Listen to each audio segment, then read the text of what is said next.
সুখবর, নবম জাতীয় পে স্কেলের প্রস্তাবনা পাশ হলো আজ। অবশেষে সরকারি চাকরিজীবীদের দীর্ঘদিনের প্রতীক্ষার অবসান ঘটল আজ।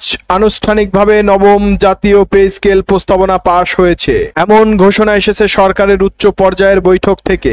এই সিদ্ধান্তের মাধ্যমে প্রায় 14 লাখ সরকারি কর্মকর্তা কর্মচারী নতুন আশার আলো দেখছে। নবম জাতীয় পে স্কেল সরকারি কর্মচারীদের জন্য বেশ কিছু বড় পরিবর্তন আনা হয়েছে। প্রস্তাব অনুযায়ী সর্বনিম্ন বেতন ধরা হয়েছে 35,000 টাকা, যা পূর্বের তুলনায় অনেক বৃদ্ধি। সর্বোচ্চ বেতন নির্ধারণ করা হয়েছে 1,40,000 টাকা, যা উচ্চ পদস্থ কর্মকর্তাদের জন্য প্রযোজ্য। পূর্বের 20টি গ্রেড কমিয়ে 12টি গ্রেড আনা হয়েছে, যাতে সমতা বজায় থাকে এবং পদোন্নতির সুযোগ বাড়ে। বর্তমান বাজার দর ও দ্রব্যমূল্য বৃদ্ধির কথা বিবেচনায় নিয়ে মহার্ঘ ভাতা অন্যান্য ভাতা পুনর্গঠন করা হয়েছে। অর্থ মন্ত্রণালয় সূত্র জানা যায়, পে কমিশনের প্রস্তাবিত কাঠামো আজ অর্থ উপদেষ্টা পরিষদে উপস্থাপন করা হয় এবং সর্বসম্মতভাবে তা অনুমোদন পায়। অর্থ উপদেষ্টা বলেন, দ্রব্যমূল্যের ঊর্ধ্বগতি ও জীবনযাত্রার ব্যয় বিবেচনায় আমরা একটি বাস্তবসম্মত পে স্কেল ঘোষণা করছি। এতে সরকারি কর্মচারীরা স্বস্তি পাবেন এবং কর্মদক্ষতা আরও বৃদ্ধি পাবে। নতুন কাঠামোতে মহার্ঘ ভাতাকে আলাদা গুরুত্ব দেওয়া হয়েছে।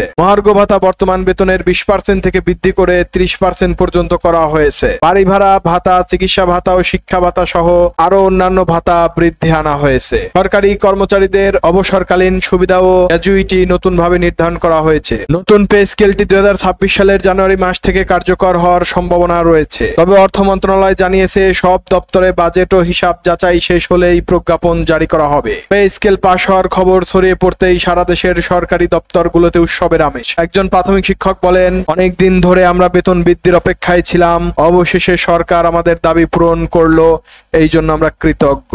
একজন জেলা প্রশাসক জানান, নতুন পে স্কেল শুধু বেতন নয়, প্রশাসনিক কাঠামোতেও ভারসাম্য আনবে। এতে কর্মদক্ষতা, জবাবদিহিতা দুটোই বাড়বে। অর্থনীতিবিদরা বলেছেন, নতুন পে স্কেল দেশের সামগ্রিক অর্থনীতিতে ইতিবাচক প্রভাব ফেলবে। তবে তারা সতর্ক করেছেন যে বেতন বৃদ্ধির সঙ্গে বাজারের মূল্যস্ফীতি নিয়ন্ত্রণ রাখতে হবে, নইলে সাধারণ মানুষ ক্ষতিগ্রস্ত হতে পারে। আজকের এই সিদ্ধান্ত বাংলাদেশের প্রশাসনিক ইতিহাসে এক গুরুত্বপূর্ণ মাইলফলক। নবম জাতীয় পে স্কেল পাশের মাধ্যমে সরকারের প্রতিশ্রুতির প্রতিফলন ঘটেছে। কর্মচারীদের মর্যাদা ও মানসম্মত জীবন নিশ্চিত করা।